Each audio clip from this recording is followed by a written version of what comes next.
오늘 나누실 하나님의 말씀은 누가복음 6장 39절로 49절까지의 말씀입니다.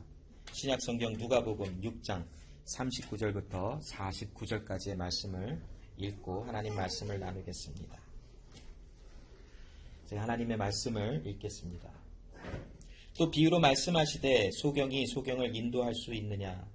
둘이 다 구덩이에 빠지지 아니하겠느냐? 제자가 그 선생보다 높지 못하나 무릇 온전케 된 자는 그 선생과 같으리라. 어찌하여 형제의 눈 속에 있는 티는 보고 내 눈 속에 있는 들보는 깨닫지 못하느냐? 너는 너의 눈 속에 있는 들보를 보지 못하면서 어찌하여 형제에게 말하기를 형제여 나로 너의 눈 속에 있는 티를 빼게 하라 할 수 있느냐? 외식하는 자여 먼저 너의 눈 속에서 들보를 빼어라. 그 후에야 너가 밝히 보고 형제의 눈 속에 있는 티를 빼리라. 못된 열매 맺는 좋은 나무가 없고 또 좋은 열매를 맺는 못된 나무가 없느니라. 나무는 각각 그 열매로 아나니 가시나무에서 무화과를 또한 찔레에서 포도를 따지 못하느니라. 선한 사람은 마음에 쌓은 선에서 선을 내고 악한 자는 그 쌓은 악에서 악을 내나니 이는 마음에 가득한 것을 입으로 말함이니라. 너희는 나를 불러 주여 주여 말하면서도 어찌하여 나의 말하는 것을 행치 아니하느냐? 내게 나와 내 말을 듣고 행하는 자마다 누구와 같은 것을 너희에게 보이리라. 집을 짓되 깊이 파고 주초를 반석 위에 놓은 사람과 같으니 큰 물이 나서 탕류가 그 집에 부딪히되 잘 지은 연고로 능히 요동케 못하였거니와 듣고 행치 아니하는 자는 주초 없이 흙 위에 집 지은 사람과 같으니 탕류가 부딪힘에 집이 곧 무너져 파괴됨이 심하니라 하시니라. 아멘. 오늘 비유의 말씀은 두 건축자에 대한 비유의 말씀입니다. 이 말씀을 우리가 그냥 겉에 있는 내용들만 우리가 본다면 어쩌면 집 짓는 자에 관한 말이구나. 그래서 예수님을 잘 믿고 예수님 안에서 그 기초라 하는 예수님 안에서 순종하고 잘 행해야 되겠다라고 하는 결론을 내릴지도 모릅니다. 그러나 오늘 이 비유의 말씀은 단순히 순종하라, 또한 행위 있는 삶을 살아라, 또한 하나님의 말씀을 따라 나가라 하는 말씀에서만 끝이 나는 것이 결코 아니라는 것입니다. 이 말씀에 오늘 이 비유를 통하여 예수님께서 우리에게 주시고 있는 의도는 무엇이냐면 우리가 어떤 액션과 어떠한 열매와 어떤 순종의 것을 먼저 바라보게 하는 것이 아니라 그 일을 할 수 있는 자가 누구냐라는 것이, 하나님의 말씀을 순종하여 그 하나님의 말씀대로 살아나가는 사람의 정체가 누구냐라는 것을 오늘 이 말씀을 통하여 알게 해주시는 것이, 그래서 우리가 믿음과 행실은 절대로 분리시킬 수가 없어요.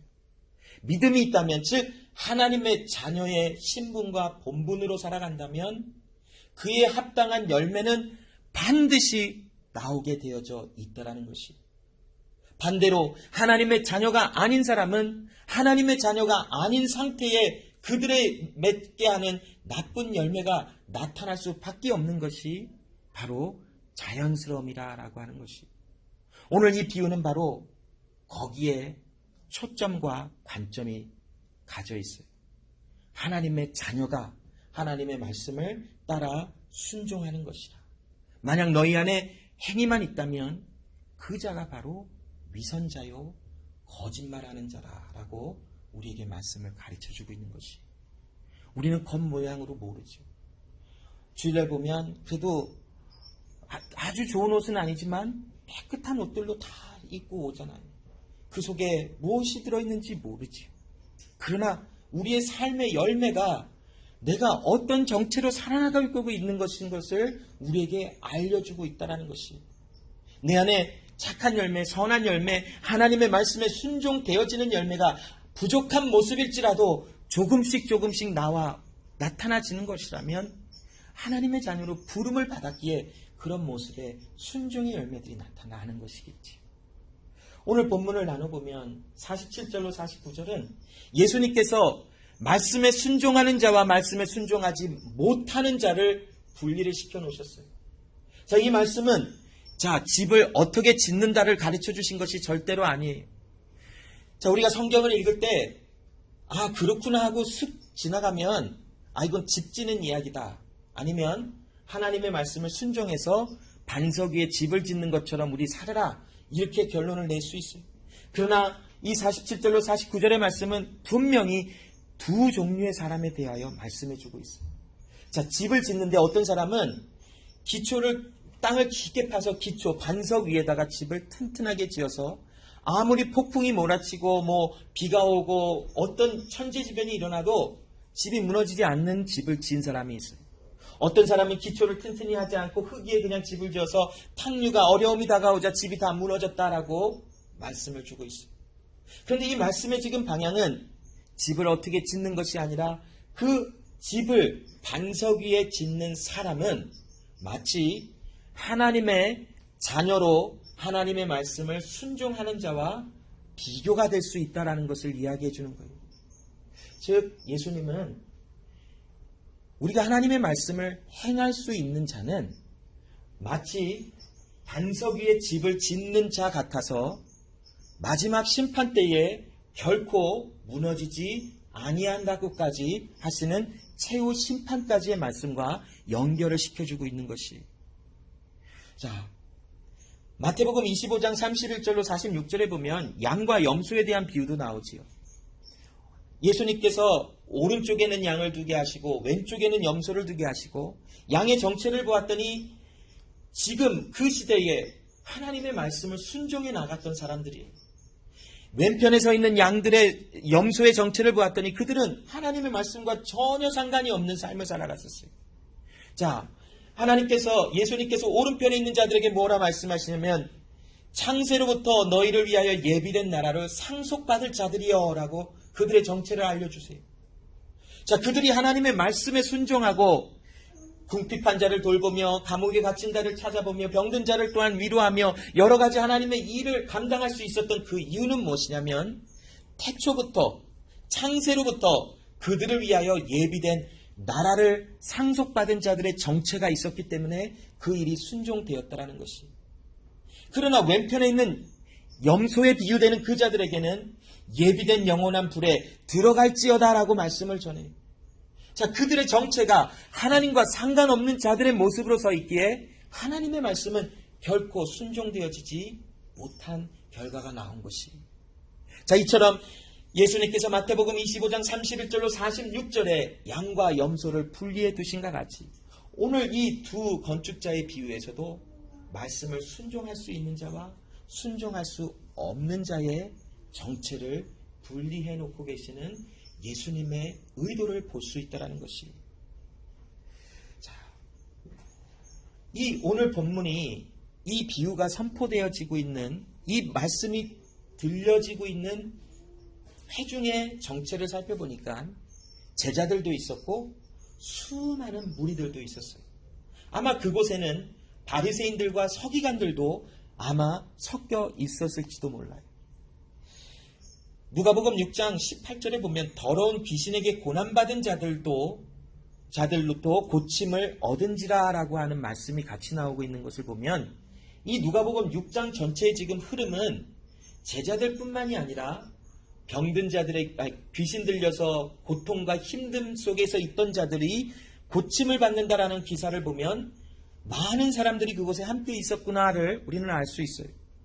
자, 예수님은 지금 제자들과 그곳에 서서 예수님의 말씀을 들으려 하고 또 호기심에서 아니면 궁금해서 또 어떤 이끌림에서 그곳에 서 있던 많은 종류의 사람들에게 하나님의 말씀을 지금 선포하고 있어요. 특별히 46절에 예수님의 질문을 한번 볼게요. 너희는 나를 불러 주여 주여 하면서 어찌하여 나의 말하는 것을 행치 아니하느냐라고 모든 서 있는 사람들에게 대상으로 물어보고 있어요. 자, 여기 주라고 하는 말의 뜻이 뭘까요? 주. 여러분, 우리 기도할 때 주여, 주님, 주 하나님, 주께서 인도하십니다. 주의 뜻입니다. 그렇다면 주라고 하는 말의 뜻이 뭡니까?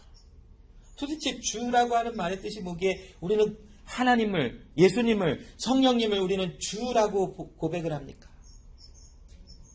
자, 주라고 하는 것은 헬라어 단어로 꾸리오스라고 하는 단어죠.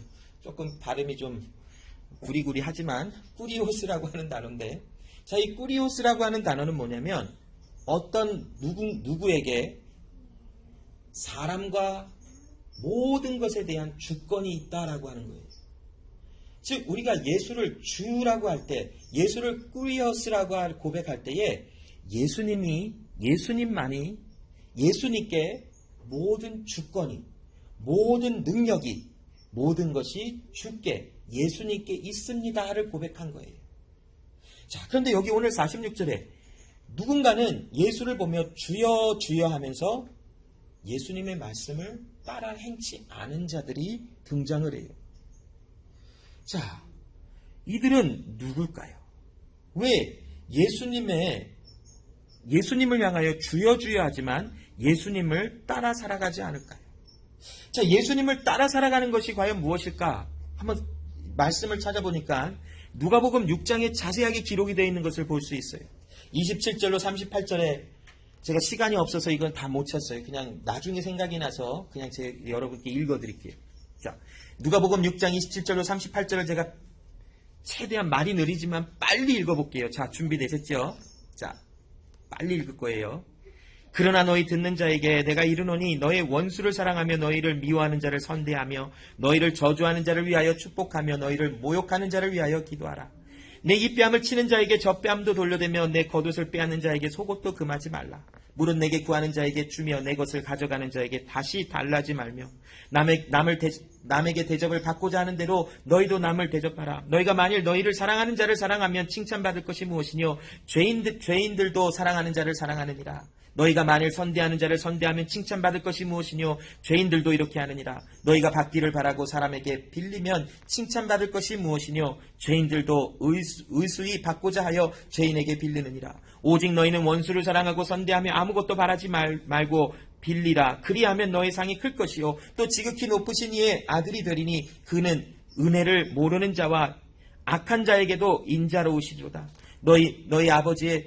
너희 아버지의 자비하신가 같이 너희도 자비하라. 비판하지 말라. 그리하면 너희가 비판을 받지 않을 것이요 정죄하지 말라. 그리하면 너희가 정죄를 받지 않을 것이요 용서하라. 그리하면 너희가 용서를 받을 것이요 주라. 그리하면 너희에게 줄 것이니 곧 후이되어 누르고 흔들어 넘치도록 하여 너희에게 안겨주리라. 너희의 헤아리는 그 헤아림으로 너희도 헤아림을 도로 받을 것임이니라.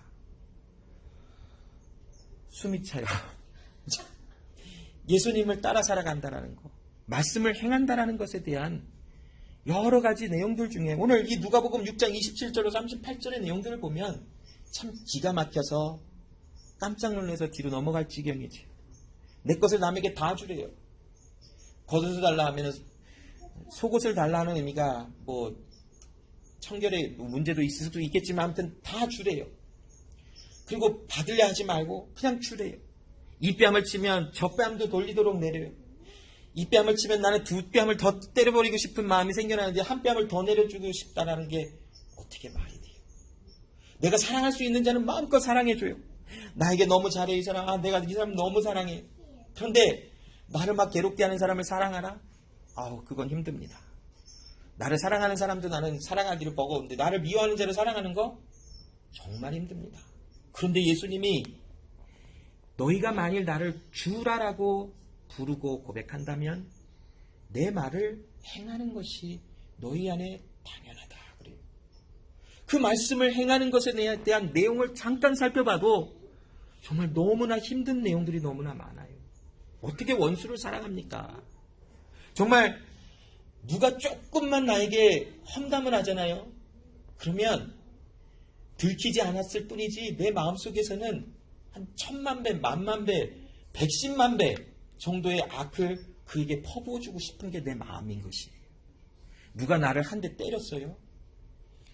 머리 상상 속에서는 이미 그 사람을 100대, 1000배 다 때렸어요. 실질적으로 주먹이 안 나갈 뿐이지. 이미 그 사람은 나에게 이미 죽었어요. 너무 많이 맞아서. 나를 괴롭혔으니까. 나에게 와서 누군가 뭐를 해달래요? 너가 왜 나한테? 우리가 그런 사이인가? 너가 나한테 그렇게 부탁할 사이야? 우리는 그런 사이가 아니야 하고 재요. 그게 우리잖아요. 자, 누군가 나한테 와서 좋은 걸 자꾸 해달래요. 내 마음속에 반드시 드는 사람 생각이 양심도 없다. 나에게 와서 저런 말을 하니 양심도 없다라는 생각이 바로 나오잖아요. 그런데 오늘 이 본문과 함께 기록되어져 있는 이 누가복음 6장 27절로 38절의 말씀에 보면 주래요. 그냥 다 주래요. 다 내 건데, 다 내 건데 왜 줘요? 아까워. 이것도 아깝고 저거 주려면 아깝고. 제가 그래서 옷을 못 버리잖아요. 옷을 버리려 그러면 아이고 아까워, 아이고 아까워. 그리고 결국 이사 다닐 때마다 살펴보는 건 트래시백이 이만큼씩 쌓여서 입지도 못하는 건데 절대 안 버려요. 보면 나중에 옷에 냄새가 나서 이거는 빨아도 회생불능이에요. 그리고 여러분 이 셔츠 같은 거 오랫동안 안 입으면 여기 노란 거 끼는 거 알지요? 너무 더럽지만 그거 한번 제가 이렇게 몰래 빨아봤어요. 안 빠지더라고요. 뭐 어떤 방법이 있으면 말씀해 주세요. 그러나 안 빠져요. 그런데 저는 그래요. 내 거. 이것도 내 거, 저것도 내 거. 다 내 거야. 그게 내 마음이에요. 그런데 말씀은 다 주래요. 이것도 주고 저것도 주고 겉옷도 주고 속옷도 주고 내 시간도 주고 이것도 주고 원수도 사랑하고 다 사랑하고. 내가 예수를 주라라고 부르고 다닌다면 너는 너의 삶 속에 이러한 열매가 나타나는 것이 마땅하다라고 하는 정말 기가 막히고 코가 막히고 모든 것이 다 막힐 만한 이런 엄청난 말을 예수님이 우리에게 하신 것이란 말이에요. 그래서 저의 결론은 나는 할 수 없구나라는 것이, 나로서는 불가능하구나.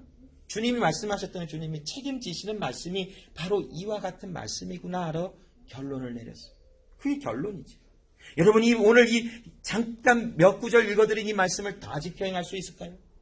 말씀에 보면 율법의 모든 것을 지키다가도 단 하나를 위반한다면 그 사람은 죄인이라고 말씀을 해요. 그 사람은 의롭지 못하다라고 말씀을 해요.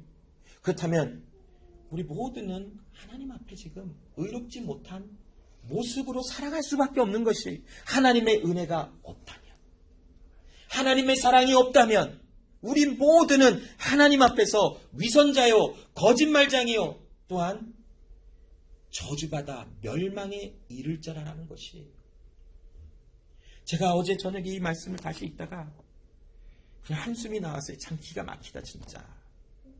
나의 마음은 이 말씀에 비교해보면 하나도 자유롭고 떳떳한 것이 없는데 정말 하나님이 나에게 왜 그러실까? 나를 왜 불러내셨을까? 나를 왜 하나님의 은혜로 너는 내 자녀야, 너 그렇게 못나고 못되고 아무것도 아니고 아무것도 할 수 없지만 그래도 넌 내 자녀야, 내가 너를 그렇게 만들어. 왜요 하나님? 왜요? 나한테 왜 그러세요? 이게 내 고백이더라고요. 어제는 사실 설교 되게 일찍 준비했어요. 그래서 일찍 자려고 그랬는데 그 생각이 너무 기가 막히고 코가 막혀서 잠이 안 오는 거예요. 그냥 지하실에 책상에 앉아서 그냥 하염없이 하나님 왜요? 그거만 외쳐댔어요. 하나님 왜요? 나한테 왜 그러세요? 내가 뭘 하나님께 드렸다고? 내가 하나님께 뭐라고? 내가 과연 무엇이기에? 하나님께 무엇이기에 하나님은 나를, 이 말씀 그 하나도 나는 따라갈 수 없는데 나를 그렇게 불러내셨습니까? 정말 큰 위로가 돼요. 어제 그냥 되게 마음이 그것으로 힘들었다가 기뻤다가 힘들었다가 기뻤다가 마치 정말 정신 나간 사람의 그 모습처럼 마음이 왔다 갔다 하는 그런 시간으로 저는 늦게까지 있었어요. 그런데 여러분, 예수님은 지금 제자들과 회중들에게 너희는 나를 주여 주여 하면서 어찌하여 나의 말하는 것을 행치 아니하느냐. 예수님의 이 질문의 의도가 뭘까요? 너희들 열심히 살아라. 열심히 순종해봐. 열심히 그 말씀을 외워서 그 말씀을 공부하고 그 말씀을 하나도 잊어버리지 말고 반드시 지켜 행해. 이 말씀으로 그들에게 지금 질문하시는 것일까요?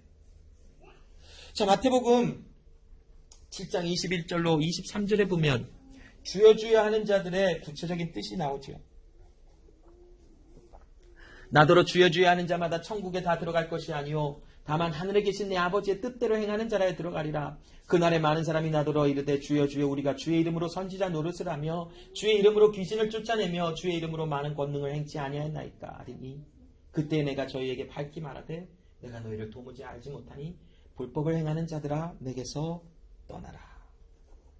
여러분, 오늘날 우리가 이 말씀을 살펴보면서 왜 주여 주여 하면서 하나님의 뜻대로 이렇게 많은 일을 한 것 같은데 예수님은 이들에게 모른다 하시는 것이 정말 그들을 못 알아보셔서가 아니라 너는 나와 상관이 없는 자라는 것이. 왜 이렇게 말씀을 하셨을까? 지금 이 마태복음 7장 21절과 23절로 또 누가복음 6장 46절은 주여 주여 하는 자가 왜 하나님의 말씀의 뜻을 쫓아가지 아니하는 것일까? 이 내용이 무엇인가 보면 누군가는 겉으로는 예수를 믿는 것 같아요. 그런데 그 모든 것이 하나님과 상관이 없는 그런 삶의 열매들이 있어요. 왜냐하면 하나님의 부르심을 받지 못했기 때문이라는 것이. 여러분, 그렇다고 해서 지금 우리가 살아가는 동안 연약함과 힘듦이 나타나는 것이 내가 위선자인가? 그것을 보라는 것이 아니에요. 여러분이 지금 이 시간이 하나님의 말씀이 들려지고 하나님 앞에서의 삶을 살고자 하는 갈망과 애통함이 있다면 지금 나의 삶은 형편없는 것 같아도 이미 하나님의 그 생명의 시간 내 안에 있어요. 미처 내가 알아듣지 못하고 알아보지 못하고 발견하지 못했을 뿐이지 그 금은보화와 같은 예수님을 통하여 우리에게 주시는 그 생명의 은혜는 내 안에 이미 심겨져 있다라는 것이에요. 여러분, 오늘 여기 보면 오직 하나님의 나라에 들어가는 자는 주의 뜻대로 아버지의 뜻대로 행하는 자라야 들어간대요. 그러면 여러분, 아버지의 뜻이 뭘까요? 그날에 예수님이 마지막 심판 때 내가 너희를 모른다, 너희는 나와 상관이 없다 하는 자들이 있는가 하면 아버지의 뜻대로 행하는 자들이 있어요. 아버지의 뜻이 뭘까요? 하나님의 뜻이 뭘까요? 우리는 종종 이것이 하나님의 뜻이야, 하나님의 뜻대로 나는 행하길 원해, 하나님의 뜻대로 나는 지금 이 일을 행하는 거야 라고 자주 나눠요. 그런데 하나님의 뜻이 뭘까요, 여러분? 데살로니가전서 4장 3절에 보니까 하나님의 뜻은 이것이니 너희의 거룩함이니라 라고 말씀을 합니다. 여러분, 하나님의 뜻이 우리 가운데 왜 우리가 원수를 사랑하며 이 뺨을 맞았는데 저 뺨을 내주고 겉옷을 달라 하면 속옷을 내주고 나를 저주하는 자를 축복하며 너희를 모욕하는 자를 위하여 기도하는 이 모든 행위에 대한 것이 과연 무엇입니까? 거룩한 자만이 이루어낼 수 있는, 따라갈 수 있는 삶의 방향과 삶의 또한 원리를 이야기하고 있는 것이, 우리를 향하신 하나님의 뜻은 바로 내가 거룩함이라는 것이. 거룩함은 뭔가요? 베드로전서 1장 15절에 오직 너희를 부르신 거룩한 자처럼 너희도 모든 행실에 거룩한 자가 되라라고 말씀을 합니다. 이 말씀을 잘 이해해야 되는 것이, 하나님이 거룩하신 나도 그럼 그 거룩에 이루어 보려고 노력하다라는 것이 아니에요. 부르심이라는 것에 열쇠가 있어요. 거룩하신 하나님이 나를 부르셨다면 내가 거룩하니 너희도 거룩할지어다 말씀하신 것처럼 거룩하신 하나님은 나를 불러내셔서 그 하나님의 거룩하신 가운데 나를 거룩한 자로 세워주신다라는 것이. 여러분, 로마서 8장 29절로 30절에 하나님이 미리 아신 자들로 또한 그 아들의 형상을 본받게 하기 위하여 미리 정하셨으니 이는 그로 많은 형제 중에서 맏아들이 되게 하려 하심이라. 또 미리 정하신 그들을 부르시고 부르신 그들을 또한 의롭다 하시고 의롭다 하신 그들을 또한 영화롭게 하셨다라고 하나님이 말씀하십니다. 미리 아신 자, 예정하신 자, 하나님이 미리 결정하신 자, 하나님께서 택하여 세우시고자 원하셨던 그 자들을 불러내셔서 하나님께서 그들을 거룩하게 하신 이것이 하나님의 뜻이다라고. 그러면 아버지의 뜻대로 행한다라는 것은 행위의 주체는 바로 나인 것 같지만 내 안에 그리스도의 생명이 주체가 되어 나는 그 예수의 생명에 순종하여 그 예수의 생명으로 말미암아 나는 하나님의 뜻대로 거룩한 자가 된 자만이 하나님 나라에 들어갈 수 있게 되어진 결과가 나온다라는 것입니다. 그리고 누가복음 아까 6장 27절로 38절에 이러한 내용의 행에 대한 순종의 열매들의 내용들은 오직 거룩함으로 받은 바 된 자, 하나님의 부르심을 받은 자, 하나님의 택하심 속에 하나님의 거룩하심의 은혜 속에 있는 자만이 이 일을 따라갈 수 있게 된다라는 것이. 제가 4개의 그림을 찾아왔어요. 이게 카피라이트이 있는지 없는지는 잘 모르겠지만 일단 그냥 인터넷 치니까 있어서 카피가 돼서 그냥 페이스트 했어요. 나중에 문제가 되면 다 지우면 되지요. 누군지 모르지만 미안합니다. 사진 찍으러 갈 시간이 없어서. 자, 여기 오늘 본문에 43절로 45절에 보면, 자, 나무에 대한 설명이 나와요. 자, 그 가시나무에서 무화과 나무를 열매를 딸 수 있느냐? 없겠지요. 찔레에서 포도나무에 나는 열매를 딸 수 있느냐? 물론 당연히 없지. 예수님은 왜 이 말씀을 하실까요? 자, 43절로 45절을 읽어보면 못된 열매를 맺는 좋은 나무가 없고 또 좋은 열매 맺는 못된 나무가 없대요. 나무가 좋은데 나쁜 열매를 맺지 않는데요. 근데 나무가 나쁜 나무인데 좋은 열매를 맺을 수가 없대요. 마찬가지로 무화과 나무라면 무화과 나무의 열매를 맺지, 가시나무가 무화과 나무의 열매를 맺는 것은 절대로 있을 수가 없어요. 물론 어떤 다른 방법을 통해서 뭐 접붙인가 뭐 해서 뭐 있을지는 모르겠지만, 내추럴하게 무화과 나무는 무화과 나무의 열매를 맺고 포도나무는 포도나무의 열매를 맺어요. 찔레는 찔레가 맺을 수 있는 어떤, 찔레가 전 뭔지 모르겠어요. 무슨 붓이라고 하는데 처음 들어보고 보지도 못했고 만나지도 못했던 나무지만 아무튼 찔레 나무가 있대요. 뭔가 열매가 있어요. 이게 맞는지는 저도 잘은 몰라요. 그러나 포도나무는 아닌 것 같아서 갖다 놨어요. 자, 근데 찔레를 쳤더니 이게 그림이 나와서 쳤는데, 아무튼 포도나무는 포도 열매를 맺지 절대로 저 찔레가 포도 열매를 맺을 수가 없대요. 자, 45절을 보니까 선한 사람은 마음에 쌓은 선에서 선을 내고 악한 자는 그 쌓은 악에서 악을 내나니 이는 마음에 가득한 것을 입으로 말함이니라. 자, 우리의 말을 한번 점검해 볼까요? 하루에 여러분 무슨 말을 하나요? 욕을 하시나요? 대놓고 막 욕을 하세요? 대놓고 막 남을 저주하는 말을 하시나요? 물론 제가 지금 말하는 것은 뭐 그냥 이렇게 살짝살짝 하는 거 말고 막 남을 저주하는 뭐 그런 욕을 말하죠. 자, 여러분 말의 내용이 뭔가요? 감사의 말씀이, 감사의 고백이 흩어져 나오나요? 여러분 하루의 모든 삶에 말의 고백이 뭘까요? 저는 이게 밖으로 안 나왔을 뿐이지 제 안에서도 욕이 존재하더라고요. 누가 나를 뭐 하면 그렇다고 막 쌍욕은 하지 않아요.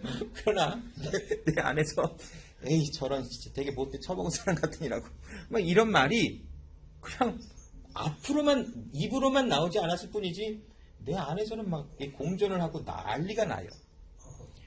누가 이렇게 차를 이렇게 하면 몇 번은 참아주지만 정말 이렇게 너무 했다 그러면 야, 저 사람은 운전하면 안 돼. 저 DMV 일하는 사람이 운전면허 뺏어버려야 돼. 막 이런 말들이 서스름 없이 막 혼자 운전할 때는 나오더라고. 근데 누가 있으면 안 해요. 가만히 있어요. 가만히, 아, 괜찮아 하면서도 속이 부글부글거리지만 꼭 참아. 여러분, 잘 봐봐요. 마음에 선이 가득한 사람의 삶의 고백은 감사가 더 많이 나와져요. 우린 육체가 있기 때문에 아직은 완벽하지 못해요. 연약해서 욕도 할 수 있어요. 남을 저주하는 말들도 가끔 할 수 있어요. 그리고 누구를 심하게 말하는 것도 할 수 있어요. 그런데 중요한 것이 무엇이냐면 내 안에 근본적인 본질이 무엇이냐는 거예요. 내가 사람이면 개처럼 살아갈 수 있는 어떤 이유가 있어서 살아가다가도 이러면 안 되지. 난 사람이기에 사람처럼 살아가야지 하고 돌아오게 되어져 있어요. 하나님의 사람이라면 무너지고 또한 연약한 삶을 살아갈 수 있어요. 그런데 본질이 그 사람은 하나님의 사람이라면 그 자리에서 돌이켜 하나님의 은혜를 바라보게 되어져 있는 것이 하나님의 사람에 나타나는 모습이라는 것이, 절대로 하나님의 자녀는 나쁜 열매를 맺을 수 없는 자들이에요. 물론 우리의 연약 육체 속에서 자주 반복되는 죄도 있고 연약함도 있고 부끄러운 일들도 있고 또한 더러운 모습의 삶의 결과들도 나타나요. 그러나 우리 자체가 본질이 저 가시나무에서 무화과나무로 완전히 변화가 되어서 다시는 가시나무의 본질이 없는 것처럼 변화된 것처럼 우리는 죄와 사망에서 죽었던 사람이 본질적으로 산자로 트랜스폼된 거예요. 거듭난 거예요. 그게 우리라는 거예요. 그래서 하나님의 말씀이 부족하고 힘든 모습 속에서도 순종하고 따라갈 수 있게 되어진 그 이유는 내가 하나님의 자녀로 부름을 받은 정체가 있기 때문이라는 것이 39절에 보면 소경이 소경을 인도할 수 있느냐 둘이 다 구덩이에 빠지지 아니하겠느냐라고 말씀을 해요. 소경은 믿음이 없는 자를 뜻하지요. 여기 오늘 이 말씀을 선포하면서 바리새인에게 하셨는지 아니면 이 말씀이 누군가에게 하셨는지 회중들에게 소경은 소경을 인도할 수 없다. 둘 다 구덩이에 빠져서 너희가 아무리 하나님의 말씀이 아닌 다른 것을 따라간다면 그것은 이미 구덩이에 빠진 멸망으로 간 사람이라고 선포해요. 40절에 그 제자가 선생보다 높지 못하나 무릇 온전케 된 자는 그 선생과 같으리라라고 말씀해요. 자, 이 말씀은 두 가지 양면성이 있어요. 자, 너희가 바리새인들의 가르침을 따라 간다면 결국 너희들도 바리새인과 같은 삶의 결과가 나타날 것이다라고 해석을 할 수도 있고, 두 번째 모습은 예수님이 어쩌면 더 본질적으로 지금 이야기하고 싶은 말씀이 40절의 두 번째 해석일지도 몰라요. 자, 제자가 선생보다 높지 못하나, 즉 제자는 선생의 가르침을 받아요. 그런데 온전케 된 자라고 하는 뜻은 무엇이냐면 바로 훈련된 자를 말해요. 카타리쪼라고 하는 거, 훈련되고 또한 힘이 있어서 세워진 자, 그 자를 뜻해요. 즉 하나님의 말씀에 훈련이 되어져 하나님의 말씀에 이제 온전케 된다면 바로 예수와 같이 살아가는 자로 서 있을 수 있다라는 말씀을 또한 주시고 있는 것으로도 해석이 가능할 수 있어요. 즉 무엇입니까? 그리스도 예수 안에 하나님은 우리를 끊임없이 훈련시켜 주세요. 하나님의 말씀을 따라갈 수 있는 자들. 왜냐하면 하나님의 말씀으로 우리가 하나님의 자녀된 사람의 정체성이 있기에 하나님은 우리를 말씀으로 온전케 하시며 우리를 훈련시켜 주셔서 자주 넘어지는 그 가운데서도 하나님은 일으켜 세워 우리로 하여금 말씀이 순종되어지는 자로 우리를 세워 견고하게 나아가게 하시는 것이 41절로 42절에 위선자에 대한 말씀을 또한 함께 해주세요. 어찌하여 형제의 눈 속에 있는 티는 보고 내 눈 속에 있는 들보는 깨닫지 못하느냐. 너는 너의 눈 속에 있는 들보를 보지 못하며 형제에게 말하기를 형제여 나로 내 눈 속에 있는 티를 빼게 하라 할 수 있느냐. 외식하는 자요. 여러분, 외식이라고 하는 것은 나에게 없는데 있는 것처럼 살아가는 것이 외식이에요. 바리새인들은 하나님의 구원이 없는 자들일 것이에요. 왜냐하면 하나님의 구원의 방법인 예수 그리스도를 믿지 않았어요. 결과가 그랬어요. 그렇다면 그들은 하나님의 의가 없어요. 거룩한 어떤 행실도 찾아볼 수가 없어요. 그런데 그들은 마치 자기가 굉장히 거룩한 자처럼 남을 판단하면서 너 똑바로 살아야 돼, 똑바로 살아야 돼, 하나님 말씀 잘 지켜야 돼 라고 말을 해요. 오늘날 우리가 여러분 우리가 이 말씀에 잘 귀를 기울여 볼 필요가 있어요. 하나님의 자녀라면 말씀이 먼저 사라져요. 내 안에서 하나님의 말씀이 능력이 되어 그 말씀이 사라지는 결과와 흔적들이 나타나요. 아직 믿음이 연약해서 조금 나올 수도 있어요. 그러나 우리는 하나님의 부름을 받은 자들로 하나님이 말씀하신 대로 내가 주를 주라라고 부를 때마다 내 안에서는 말씀이 순종되어지는 흔적들이 있기에 하나님이 나에게 하신 그 일을 자랑하고 선포하고 증거하는 거예요. 그래서 증인으로 나가는 하나님이 내 삶에 이런 일을 하셨다. 그런데 지금 이 바리새인들은 지금 무엇이 문제가 되냐면 외식한다라는 거예요. 외식이 무엇입니까? 나는 깨끗하다. 나는 너희들보다 다 깨끗해. 나는 너희들보다 거룩해. 나는 너희들보다 의로워. 너희 창기여 세금 거두는 자여 죄인들이여 너희들은 더럽다. 나는 깨끗하다 하는 마음속에서 그들을 막 판단하고 정죄하고 나는 온전하지만 너희들은 온전치 못하다 하고 그들을 판단하는 일들을 많이 했어요. 그러나 여러분, 그들의 삶의 본질은 하나님의 거룩하심 속에 세워짐을 받지 못한 자들이 자, 누가복음 6장 24절로 26절에 보면 화 있을진저 너희 부요한 자여 너희는 너희의 위로를 이미 받았도다. 화 있을진저 너희 이제 배부른 자여 너희는 줄이리로다. 화 있을진저 너희 이제 웃는 자여 너희가 애통하며 울리로다. 모든 사람이 너희를 칭찬하며 화가 있도다. 저희 조상들이 거짓 선지자들에게 이와 같이 하였느니라. 무슨 말일까요, 여러분? 여기 부요한 자, 배부른 자, 웃는 자, 칭찬받는 자에 대한 내용이 나오고 있어요. 이 모든 내용은 설명하면 좀 시간이 가기에 결론적으로 말하면 부요한 자, 여기에 나오는 배부른 자, 웃는 자, 칭찬받는 자는 바로 육신의 만족이 가장 우선순위. 주여 주여 하지만 결코 이들의 마음속의 본질은 하나님의 자녀가 아니에요. 그런 자들은 결국 심판과 멸망함 속에 무너질 것을 예언하시는 하나님의 말씀이죠. 그러나 누가복음 6장 20절로 23절에 제자들을 향하여 이제 하나님의 생명이 그리스도 예수의 생명이 있는 자들에게 무엇라 말씀하시냐면 예수께서 눈을 들어 제자들을 보시고 가라사대 가난한 자는 복이 있나니 하나님의 나라가 너희 것이며 이제 줄인 자는 복이 있나니 너희가 배부를 것이며 이제 우는 자는 복이 있나니 너희가 웃을 것이며 인자를 인하여 사람들이 너희를 미워하고 멀리하고 욕하고 너희 이름을 악하다 하여 버릴 때에는 너희에게 복이 있도다. 그날에 기뻐하고 뛰놀라 하늘에서 너희 상이 큼이라. 저희 조상들이 선지자들에게 이와 같이 하였느니라. 여러분, 반석 위에 집을 짓는 것 같은 그 사람의 정체는 누구냐면 바로 하나님의 택하심 속에 부르심을 받아 이 세상에 살아가는 동안 가난하고 또한 줄이고 울며 핍박을 받고 칭찬과는 거리가 먼 삶을 사는 것 같지만 그 자가 바로 하나님의 나라를 소유한 자로 살아간다라는 것이.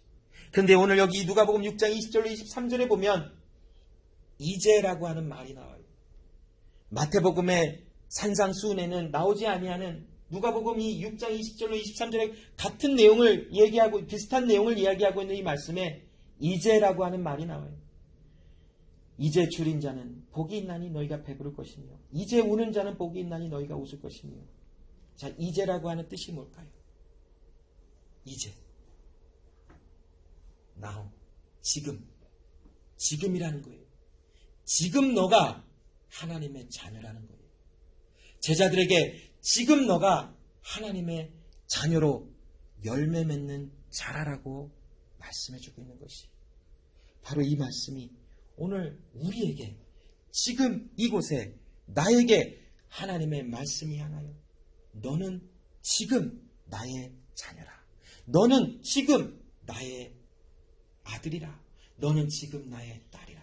너는 지금 나의 백성이라. 그러니 너희 안에서 나의 말씀이 이루어지리라 라고 말씀하고 있어요. 여러분, 이 두 건축자의 비유는 분명히 최후 심판과 긴밀한 연관성이 있어요. 위선자, 부름을 받지 않았는데도 예수를 믿는 척하며 살아갈지라도 그들에게는 멸망과 심판과 무너짐이 심할 것이에요.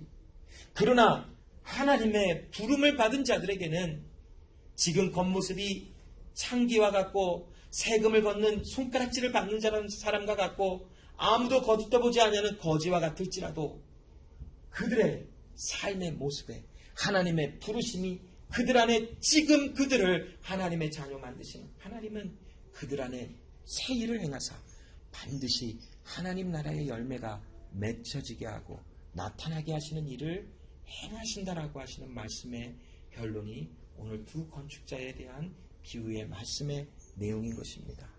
여러분, 우리는 하나님의 사람들이에요. 무엇으로 할 수 있을까요? 하나님을 향해 애통해 하잖아요. 내가 하나님의 말씀 못 살아가 하나님 말씀 모르는 거 애통해 하잖아요. 증거예요. 내 안에 예수의 생명이 있음의 증거예요. 막 살아가다가도 갑자기 두렵고 떨리잖아요. 왜 그래요? 누가 나를 지켜보는 것 같아서? 누가 나를 신고할까봐? 하나님 앞에서의 삶이 두려운 거예요. 하나님 앞이구나. 내가 하나님 임재 앞에서 살아가는 것이구나. 느껴지는 거예요. 잠잠해져. 하나님의 생명을 받은 의의 나무와 같은 존재로 우리는 살아가는 자라면 이제는 반드시 지금 이러한 열매는 우리 가운데서 나타나 더욱더 너그러운 마음, 더욱더 평강의 은혜를 끼치는 마음, 예수의 일을 따라가는 삶의 흔적들이 우리의 삶에 지금 나타나게 되어져 있다라는 것입니다. 기도하겠습니다. 하나님 아버지 감사합니다. 오늘도 내 안에 그리스도 예수의 생명이 있음을 알게 하시는 하나님, 우리는 가난한 자입니다. 우리는 줄인 자입니다. 우리는 우는 자이며 세상 가운데서 환난을 당하는 자입니다. 그것이 바로 주와 함께 걸어가는 자들의 본질적인 모습인 것을 알게 하신 하나님, 겉으로 보면 가난한 자, 줄인 자, 우는 자, 핍박을 받는 자는 괴로운 삶인 것 같지만 이 삶이 바로 우리가 주의 것임을 나타내시는 귀한 말씀임을 압니다. 이제 우리가 하나님 예수의 생명으로 부름을 받은 자, 창세전부터 상속받을 나라를 또한 받게 되어진 자들로 부름을 받았습니다. 우리 삶 속에 그에 합당한 열매가 하나님 나타나는 것이 마땅하오니 우리의 삶에 훈련하시고 우리의 삶을 인도하시는 주님 안에서 이제는 주여 주여 하는 입술마다 하나님이 원하시는 거룩한 삶의 행위의 열매도 넘쳐날 수 있도록 도와주시옵소서.